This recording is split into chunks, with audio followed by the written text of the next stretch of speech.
Halo guys, apa kabar di hari ini?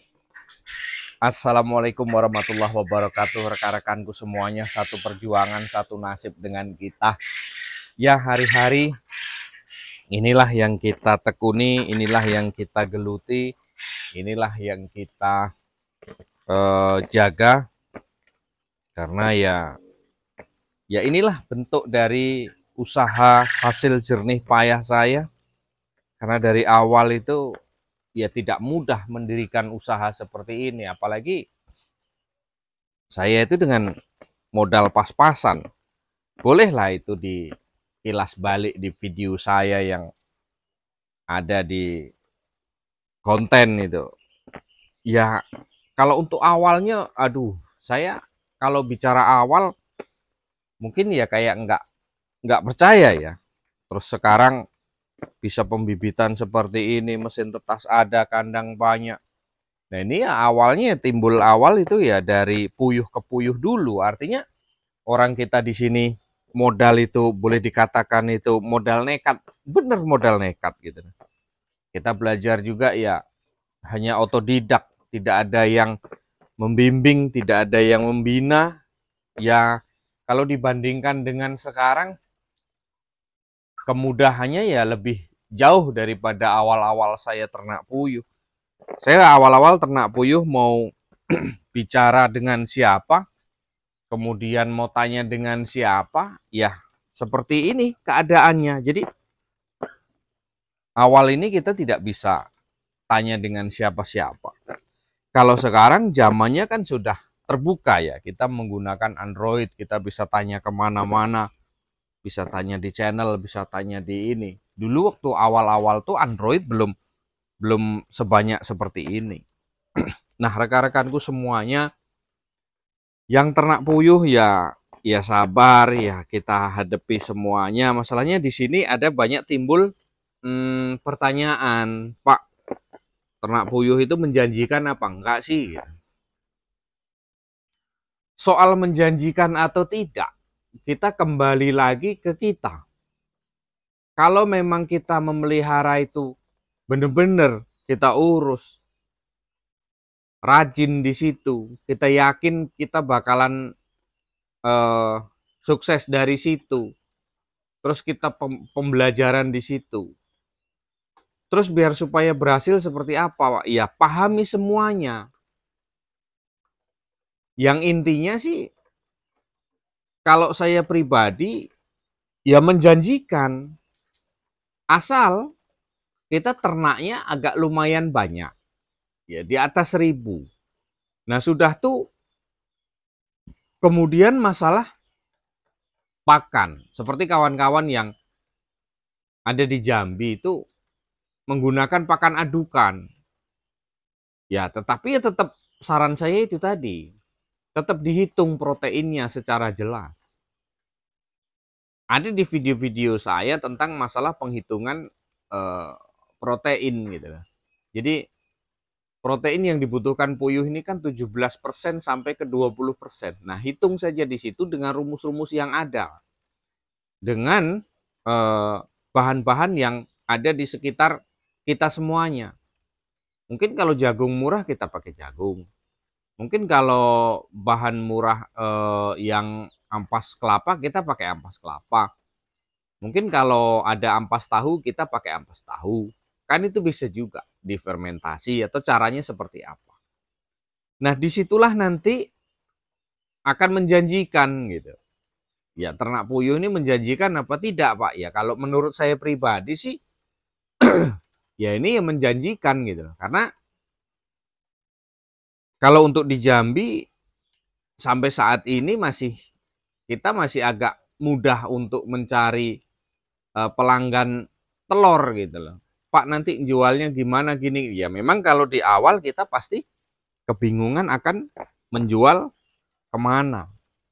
Tetapi nanti seiring berjalannya waktu, kita bergaul, terus kemudian kita menggunakan medsos, terus kemudian kita juga, ya intinya kita gimana ya, kalau yang namanya ternak itu kalau kita ragu, ya kita sendiri kesulitan kawan, kalau kita ragu.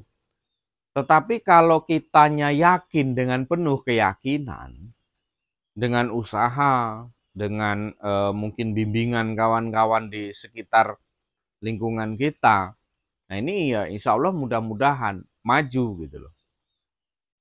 Pak, banyak yang tutup Pak. Nah, permasalahan kandang, permasalahan daerah, permasalahan di setiap individunya kita tidak tahu. Berawal dari seringkali saya sarankan kalau bisa yang namanya kita usaha itu ya usahakan maksimal. Maka hasilnya akan maksimal. Mungkin dari bentuk kandangnya, mungkin dari segala sesuatunya, persiapannya ya harus maksimal, jangan asal-asalan. Kalau kita ternak asal-asalan ya hasilnya akan asal-asalan. Kalau kita ternaknya maksimal ya hasilnya itu pasti maksimal. Gitu. Pak, masih menjanjikan apa enggak sih Pak ternak puyuh? Ragu. Kalau memang di situ masih ragu, perhitungkan. Terus kemudian jalani. Kalau kita nggak jalani, kalau kita nggak ternak, lembut sampai kapanpun ya kita masih diangan-angan. Kapan mau ternak, ketemu apa enggak, untung apa enggak. Nah sambil belajar nanti kita pelajari. Makanya seringkali saya bilang dengan kawan-kawan itu, ya kalau ternak itu kalau memang ini jangan banyak dulu, 300, 500. Ada banyak itu di video-video saya itu dengan kawan-kawan yang tadinya awalnya ya ternak itu hanya bermodalkan 300 dulu, 400, 500. Lama-lama ya akhirnya ternaknya mencapai 1000 juga gitu loh.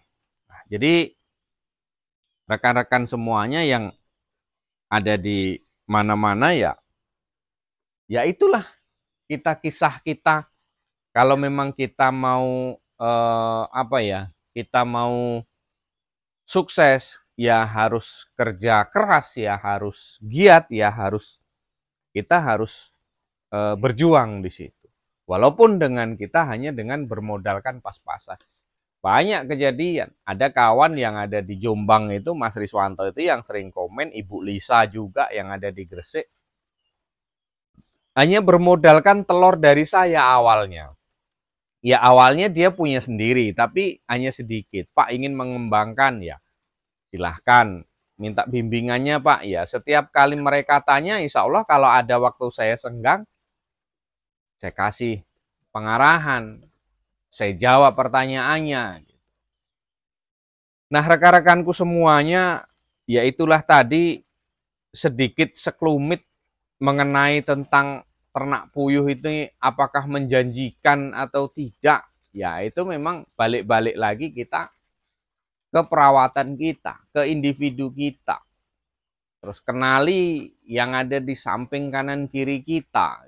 Jadi di situ ya kita sambil berjalan, sambil melihat keadaan.